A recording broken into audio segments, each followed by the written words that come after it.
and we are learning computer of class 5 by Coral publication, and here is a book, Connect with Computer.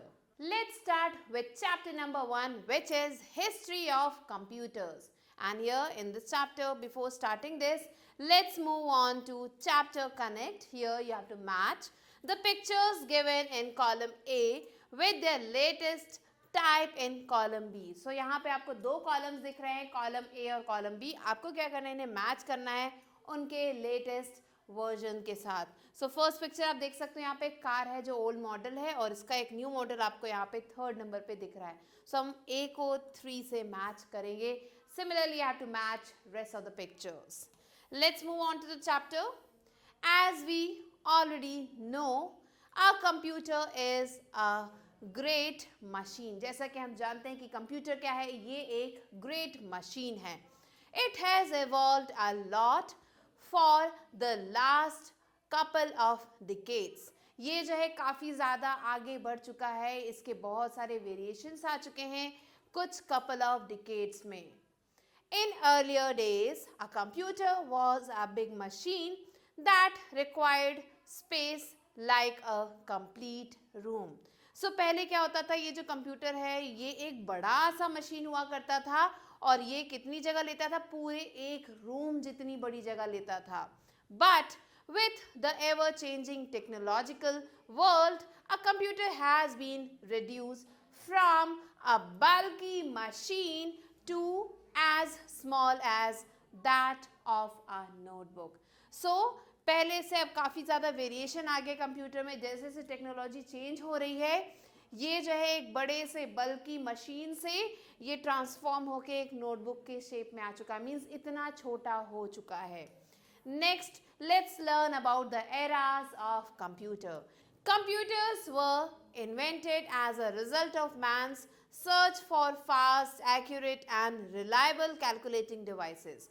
So ये जो computer है ये कैसे evolve हुए, ये कैसे इन्वेंट हुए, जब मैन ने किस बारे में खोज की, उन्होंने खोज की कि उन्हें एक फास्ट, एक्यूरेट और रिलायबल कैलकुलेटिंग डिवाइस चाहिए. तो उन्हें कैलकुलेटिंग डिवाइस चाहिए था. उसके बाद कंप्यूटर का इवोल्यूशन हुआ.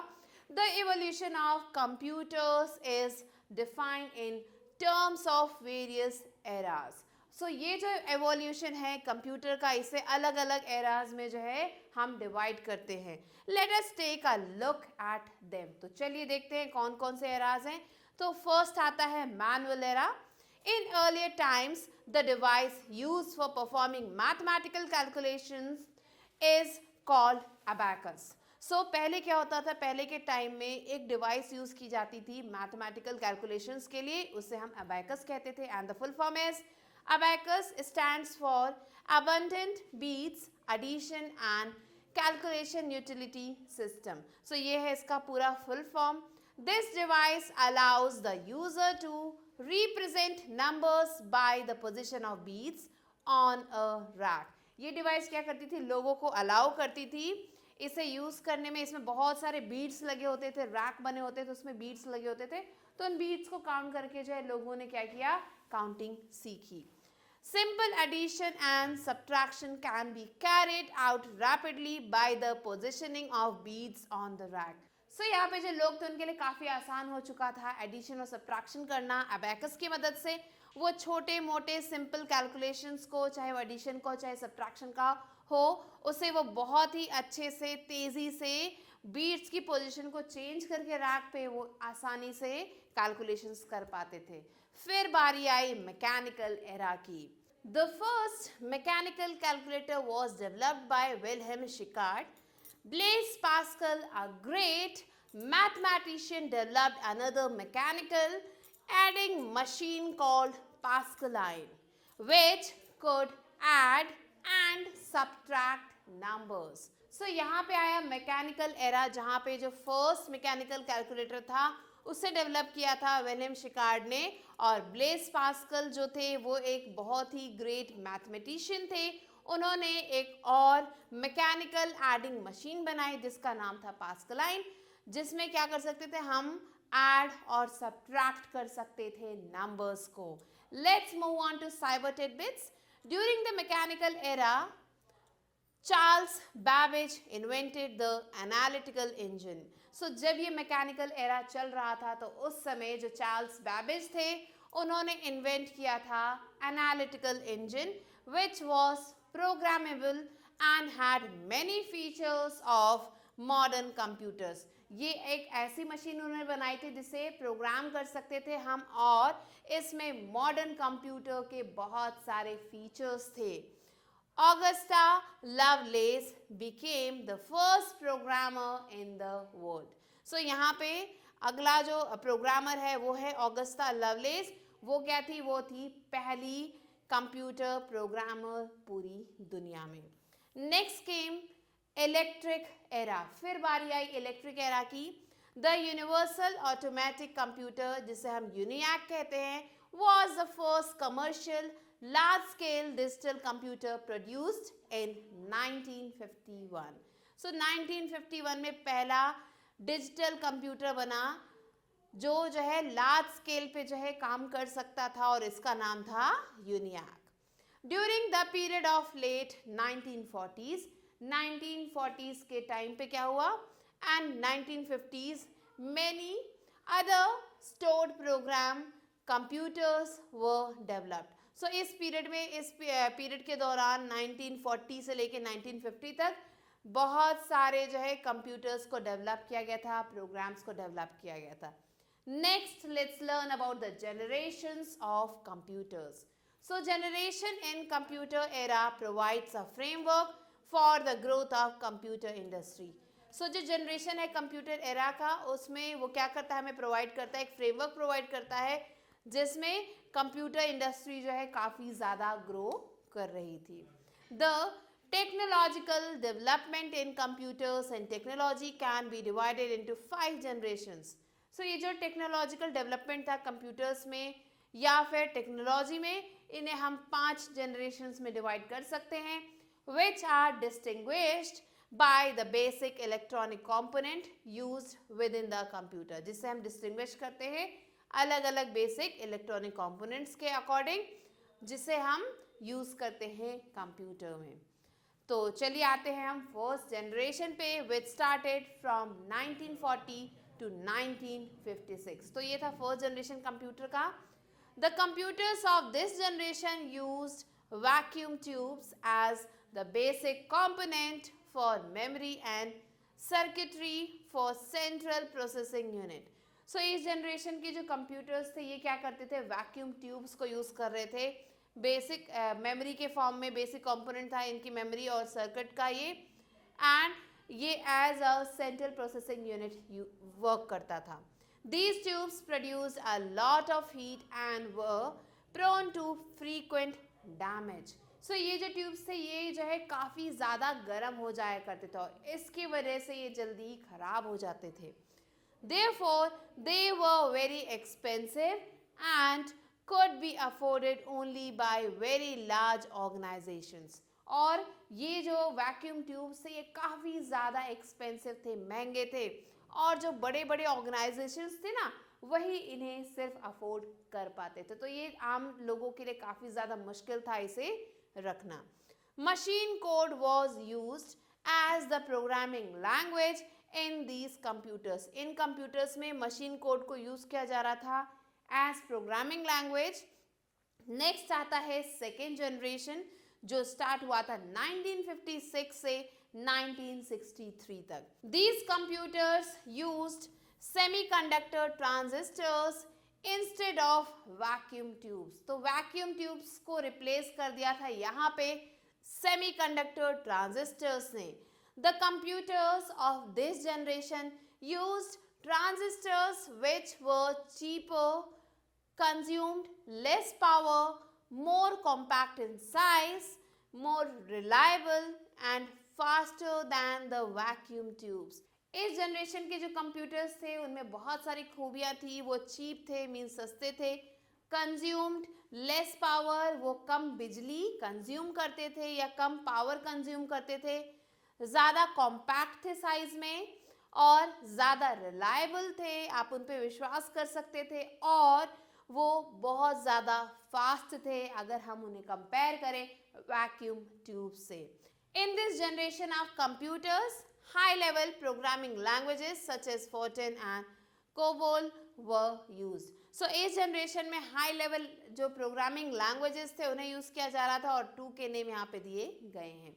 Next third one is third generation computers and it started from 1964 to 1971.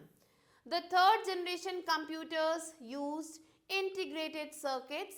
अब इस जनरेशन के जो कंप्यूटर्स थे वो ट्रांजिस्टर्स से भी और आगे बढ़ चुके थे.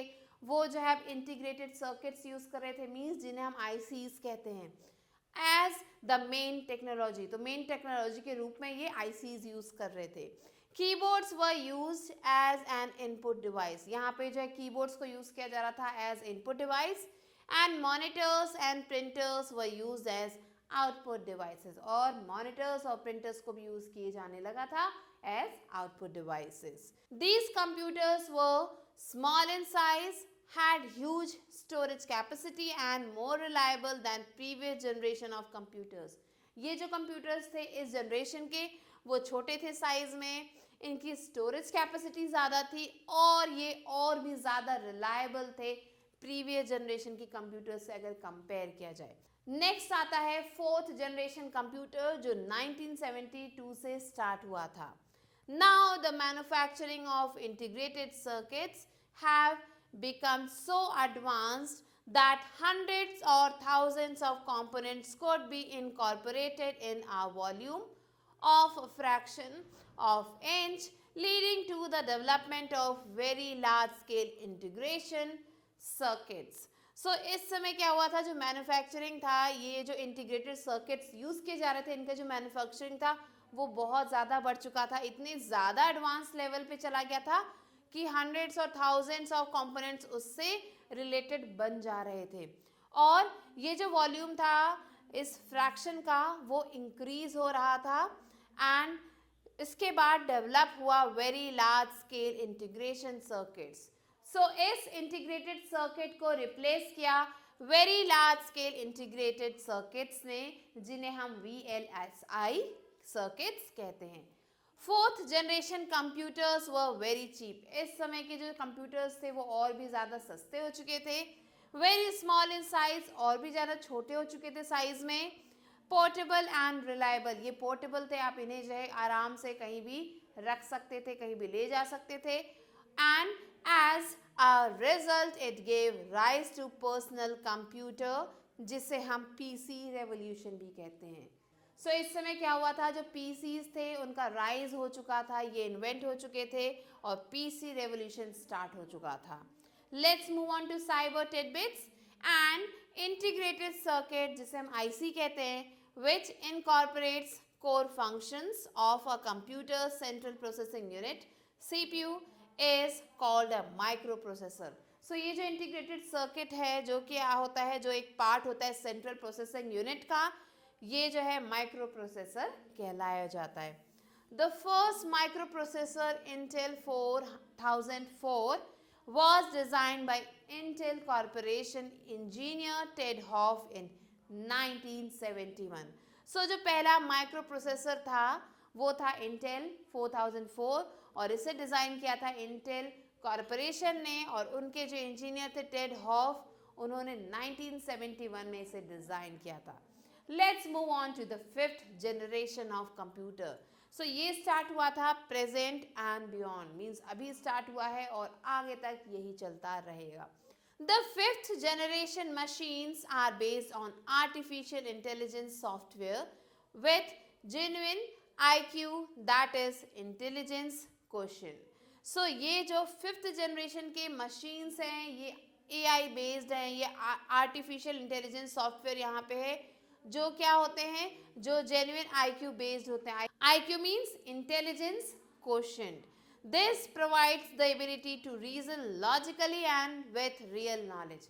सो ये क्या करता है, प्रोवाइड करता है एबिलिटी चीज़ों को लॉजिकली सोचने का, उसको रीजन देने का, with real knowledge of the world like humans do. जैसे ह्यूमंस करते हैं ना, रियल वर्ल्ड के साथ जो है वो चीज़ों को एनालाइज करते हैं और फिर बोलते हैं, तो ऐसे ही कंप्यूटर्स यहाँ पे बन रहे हैं इस जनरेशन में. These computers are still in development. ये computers आज भी development में हैं. Though there are some applications such as voice recognition that are being used today. लेकिन इनमें से जो कुछ applications हैं वो आज use किए जा रहे हैं और उसमें से एक है voice recognition. Next, let's move on to computer languages. Language is a source of communication among human beings. Language क्या है? ये एक source है communication का human beings के बीच में. Language is a medium to express our views and feelings. Language क्या है? ये एक medium है हमारे views और feelings को express करने का. To communicate with computer, we also need a language. अगर हम जो है कंप्यूटर के साथ बात करना चाहते हैं तो हमें एक लैंग्वेज की ज़रूरत होगी. A program is a set of instructions which tell the computer what to do. So program क्या है? ये कुछ set of instructions हैं जो कंप्यूटर को बताते हैं कि उसे क्या करना है. The process of writing a program is called programming. और ये जो process है प्रोग्राम को लिखने का उसे programming कहा जाता है. Based on the different generation of computers, computer languages are also categorized as follows. So अलग अलग जो generations है कंप्यूटर के उनके according जो कंप्यूटर languages है उन्हें हम अलग अलग categories में categorize कर सकते हैं. First is first generation as machine language. First generation को एज मशीन लैंग्वेज बोल सकते हैं. Second generation as assembly language. Third generation as high level language and fourth generation language. तो ये चार कैटेगरीज है जिसमें हम कंप्यूटर लैंग्वेज को हम कैटेगराइज कर सकते हैं. Let's move on to machine language. This language can be easily understood by the computer. ये एक ऐसी लैंग्वेज है जिसे कंप्यूटर आसानी से समझ सकता है. This language uses only two numbers. इस लैंग्वेज में सिर्फ दो नंबर्स यूज किए जाते हैं. That is 0 and 1. Here 0 means off and 1 means on. यहाँ पे अगर 0 आता है इसका मतलब ऑफ कंडीशन और 1 आता है इसका मतलब on. Machine language has the advantage of very high speed and very low memory utilization. जो मशीन लैंग्वेज है उसके कुछ एडवांटेजेस हैं कि यहाँ पे जो स्पीड है वो काफ़ी ज़्यादा हाई होती है और कम मेमोरी यूटिलाइज होता है. Machine language is also known as low level language. Machine language को हम लो लेवल लैंग्वेज भी कहते हैं.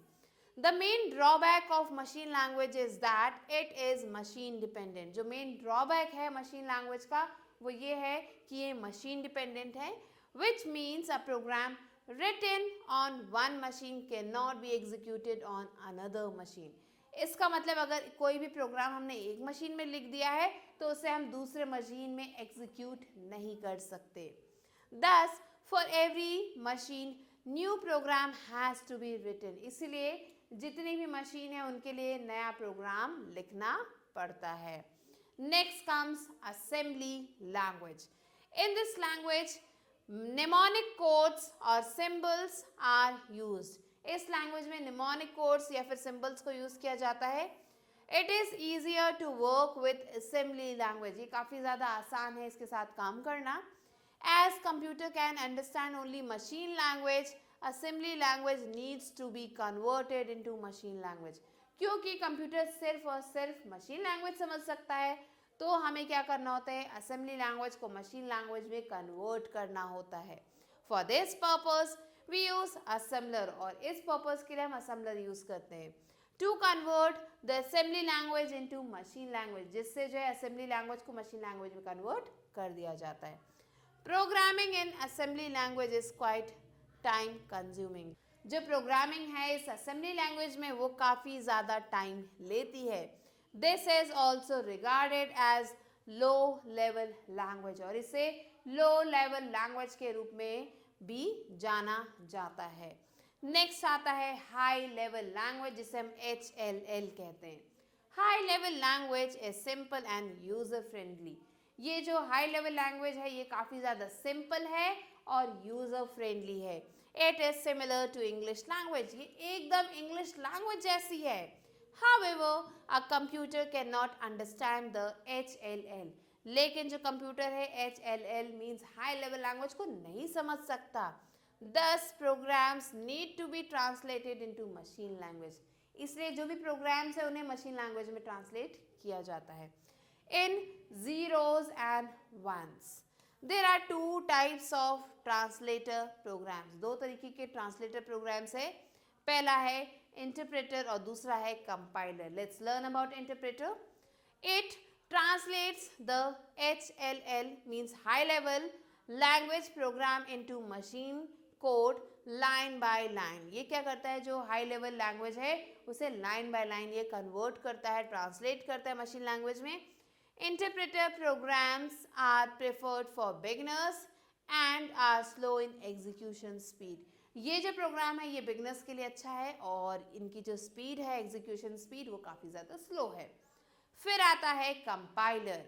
It converts a high level program into machine language. ये क्या करता है, हाई लेवल प्रोग्राम को मशीन लैंग्वेज में कन्वर्ट करता है at once and execute it at one time. एक बार में ही ये जो है प्रोग्राम को जो है एग्जीक्यूट कर देता है. The execution is very fast. और यहाँ जो एग्जीक्यूशन है वो बहुत तेजी से होता है. Some high level languages are COBOL, Pascal, Java and C++. तो ये कुछ high level languages है. Next, let's move on to fourth generation language जिसे हम 4GL भी कहते हैं. It is highly user friendly. ये काफ़ी ज़्यादा user friendly है, portable है and independent है of operating system. Means ये तीनों खूबियाँ हैं इस फोर्थ जनरेशन लैंग्वेज में. It has very high speed of execution. इसकी जो स्पीड है एग्जीक्यूशन की वो काफ़ी ज़्यादा तेज़ है. The following table list the features of languages of all generations. तो जितने भी जनरेशंस के बारे में हमने पढ़ा है उनके फीचर्स यहाँ पे दिए गए हैं. तो ये है हमारे लैंग्वेजेस और ये है फीचर्स. तो पहला लैंग्वेज आता है machine language. Uses binary codes to depict operators and data. अगला है it is machine dependent. Next, only language that can be directly understood by the computer. Next आता है assembly language. Mnemonic codes और symbols are used. Machine dependent, ये machine dependent है.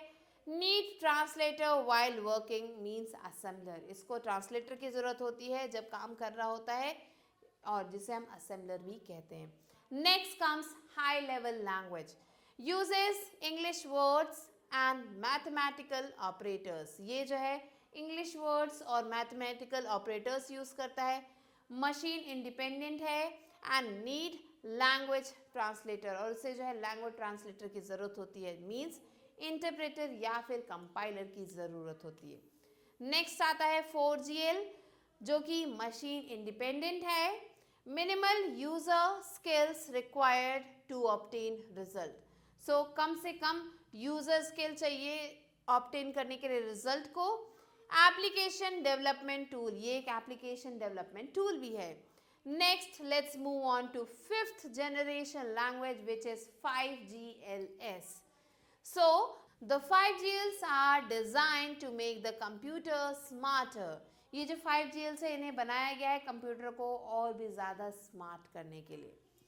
The use of 5GLs language touches on expert system. इसमें जो है expert system आपको मिलेगा. Computerized collection of knowledge of many human experts. इसमें आपको computerized collection मिलेगा, knowledge मिलेगी बहुत सारे expert humans की. Artificial intelligence, यहाँ पे आपको artificial intelligence मिलेगा and independently smart computer system. और यहाँ पे आपको मिलेगा एक इंडिपेंडेंट कंप्यूटर सिस्टम जो कि काफ़ी ज़्यादा स्मार्ट है.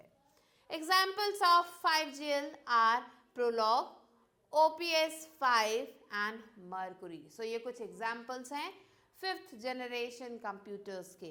Graphical user interface based languages. अब हम पढ़ रहे हैं GUI बेस्ड लैंग्वेजेस के बारे में. These are the languages which use a graphical user interface to write. ये ऐसी languages हैं जो graphical user interface को use करते हैं लिखने के लिए. कंपाइल करने के लिए, एंड एग्जीक्यूट द प्रोग्राम, और प्रोग्राम को एग्जीक्यूट करने के लिए, विथ ईज, और बहुत ही आसानी से ये सारे काम हो जाते हैं.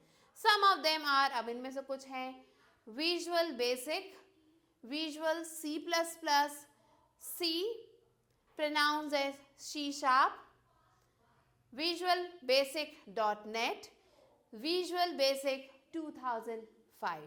Now let's move on to characteristics of computer. Next, let's move on to characteristics of computer. A computer system is better than human beings as it possesses the following capabilities. So ये जो computer system है ये हम humans से better है क्योंकि इसमें बहुत सारी कैपेबिलिटीज़ हैं. पहला आता है speed. Speed is the amount of time taken by the computer in completing the task. So speed क्या है? ये वो टाइम है जो कंप्यूटर लेता है किसी भी टास्क को कंप्लीट करने में. A computer works very fast and can do large number of calculations quickly. Computer जो है काफ़ी ज़्यादा तेज़ होता है और ये बहुत सारे कैलकुलेशंस को बहुत ही जल्दी कर सकता है as compare to a human being, अगर हम इसे एक ह्यूमन बीइंग से कंपेयर करें. Computers are classified on the basis of instructions that they execute per second. So computers को हम जो है क्लासीफाई कर सकते हैं इंस्ट्रक्शंस जो भी वो एग्जीक्यूट करते हैं उनके बेसिस पे. नेक्स्ट आता है accuracy. Accuracy refers to the degree of perfection of operations performed by a computer. So accuracy क्या है? जो काम कंप्यूटर कर रहा है वो कितने परफेक्शन के साथ कर रहा है. So ये मेजर किया जाता है यहाँ पे. Computers do not commit errors. Computers error commit नहीं करते and are capable of handling complex instructions accurately. और ये इतने ज़्यादा काबिल होते हैं कि ये जो है जो भी कॉम्प्लेक्स इंस्ट्रक्शंस होते हैं उन्हें बहुत ही आसानी से हैंडल कर पाते हैं. If the data fade into a computer is wrong, अगर जो भी डेटा फीड किया गया है कंप्यूटर में वो गलत है, इट में प्रोड्यूस एन इनएक्यूरेट रिजल्ट. ये क्या करेगा? अगर ये डेटा रॉन्ग है तो वो एक रॉन्ग रिजल्ट प्रोड्यूस करेगा. Next, let's move on to reliability. Reliability refers to the quality of a computer system to perform consistently well and complete its allotted duties on time without experiencing any system failure. So reliability क्या है? ये एक quality है computer system की जो क्या करता है? परफॉर्म करता है कंसिस्टेंटली वेल, काफ़ी अच्छे से लगातार ये अच्छे से परफॉर्म करता है एंड कंप्लीट करता है जो भी उसको ड्यूटी दी गई है उसको टाइम पे कंप्लीट करता है बिना किसी भी तरीके के सिस्टम फेलियर से. In case of any failure in the computer system, अगर कोई सिस्टम फेलियर होता है, there is a provision of immediate backup. यहाँ पे आपको इमीडिएट बैकअप का एक प्रोविजन मिलेगा for information and programs, information और प्रोग्राम्स के लिए. Next, let's move on to versatility. So a computer can perform a variety of task. Computer बहुत सारे काम कर सकता है. Therefore, it can be used in almost all fields. इसलिए इसे हर फील्ड में हम यूज कर सकते हैं. Such as education, science and technology, business, finance, accounts, communications, etc. तो हर फील्ड में हम इसे आसानी से यूज कर सकते हैं. Next, let's move on to storage. Storage is the capacity of a computer to store data. Storage क्या है? ये कैपेसिटी कंप्यूटर की डेटा को स्टोर करने की. A computer can store large amount of data which can be used any time. Computer क्या कर सकता है? काफ़ी ज़्यादा डेटा को स्टोर कर सकता है जिससे हम कभी भी यूज़ कर सकते हैं. We can store data into a computer through various external and internal devices. हम जो है बहुत सारे एक्सटर्नल और इंटरनल डिवाइसेस की मदद से डेटा को स्टोर कर सकते हैं कंप्यूटर में, जैसे कि hard disk, CDs, DVDs, pen drive, RAM जिसे हम रैंडम एक्सेस मेमोरी कहते हैं, रोम जिसे हम रीड ओनली मेमोरी कहते हैं. तो ये कुछ डिवाइसेस हैं जिनकी मदद से हम आराम से जो है डेटा को स्टोर कर सकते हैं कंप्यूटर में.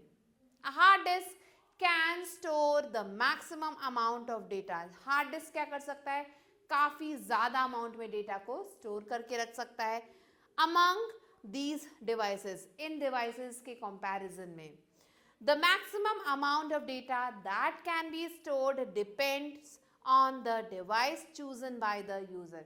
कितना मैक्सिमम डेटा जो है स्टोर किया जा रहा है वो डिपेंड करता है कि यूजर ने किस तरीके का डिवाइस चूज किया है. Next, let's move on to diligence. Computers are not respondent to human factors. ये जो कंप्यूटर्स हैं ये ह्यूमन फैक्टर्स को रिस्पॉन्ड नहीं करते हैं, लाइक फटीग, टायर्डनेस और बोर्डम. सो ये सारी चीज़ें कंप्यूटर्स को नहीं होती हैं. It can work repeatedly and efficiently for long hours without taking rest. Computer जो बिना आराम के सारे काम बिना रुके बिना थके वो लंबे समय तक कर सकता है. The next characteristic is multitasking. A computer can do many tasks at the same time. Computer बहुत सारे काम एक साथ कर सकता है. For instance, one enjoy listening to music while typing in MS Word. एक इंसान जो है काम करते करते MS Word में वो गाने भी सुन सकता है, और while working on any other package, या फिर वो किसी और पैकेज पे वर्क कर रहा है वहाँ पे भी वो काम करते करते एंजॉय कर सकता है, गाने सुन सकता है. Let's move on to famous personalities in the field of computers. So computers के फील्ड में कुछ बहुत ही फेमस पर्सनालिटीज हैं जिन्होंने बहुत सारे इन्वेंशंस किए हैं. चलिए उनके बारे में पढ़ते हैं. So here the first one is Charles Babbage. He is known as the father of computer. इन्हें कंप्यूटर्स का फादर कहा जाता है. He was a mathematician and mechanical engineer. ये एक मैथमेटिशियन और मैकेनिकल इंजीनियर थे. Who invented the concept of digital programmable computer. जिन्होंने इस कॉन्सेप्ट को जो है इन्वेंट किया था. किस कॉन्सेप्ट को? डिजिटल प्रोग्रामेबल कंप्यूटर का. ही इन्वेंटेड द एनालिटिकल इंजन. इन्होंने एनालिटिकल इंजन को इन्वेंट किया था. एंड डिफरेंस इंजन, और डिफरेंस इंजन को भी इन्वेंट किया था, which became the base of today's computers. जो आज के कंप्यूटर्स का बेस है. Here you can see the picture of Charles Babbage. Next comes Blaise Pascal. He was a French mathematician. ये एक फ्रेंच मैथमेटिशियन थे, responsible for a series of discoveries. और इन्होंने एक सीरीज में बहुत सारी डिस्कवरीज की. He also invented the first calculator. इन्होंने पहला कैलकुलेटर इन्वेंट किया था जिसे हम कहते हैं Pascaline in 1965. Next comes John Napier, and here you can see the picture. He is known as the discoverer of logarithms. इन्हें जो है logarithms का discoverer माना जाता है. He also invented Napier's bones and made common the use of the decimal point in arithmetic and mathematics.